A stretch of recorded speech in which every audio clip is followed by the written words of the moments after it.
कभी नहीं करूं। उदाहरण दे करके समझा दिया गया, एग्जाम्पल से समझ में आ गया। उदाहरण देकर समझाओ तो आदमी के जल्दी समझ में आता है। एक नवयुवक छत के ऊपर कुछ काम कर रहा था। जेठ की गर्मी थी, धूप का महीना, पसीना पसीना हो गया। उसका बाप नीचे खड़ा था।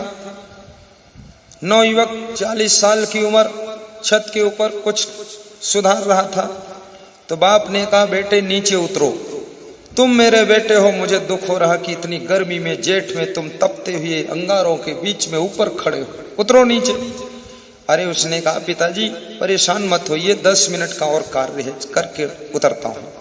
नहीं नहीं नीचे उतरो तुम। तो उसने कहा, नहीं उतरूंगा पिताजी, पूरा फाइनल कर देता हूं। बाप को बड़ा दुख हुआ कि मेरा बेटा सूरज की धूप में तप रहा है।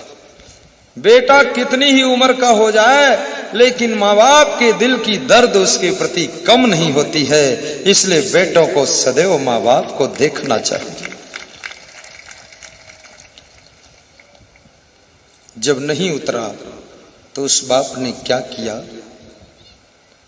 उस बेटे का बेटा झूले में झूल रहा था, तो झूले का पालना लेकर के धूप में रख दिया द्वार पर लाकर।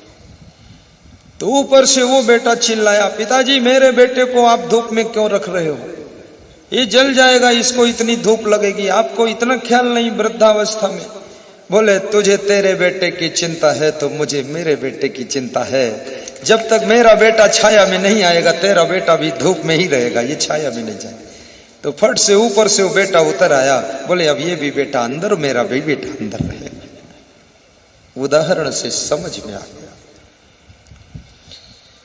माँ बाप की करुणा को भी समझना, उनके भावों को भी समझना। जितना परस्पर प्रेम रखोगे उतना आपके घर में सुख रहेगा, शांति रहेगी। प्रेम की गंगा बहाओ, द्वेष की ज्वाला को बुझाओ।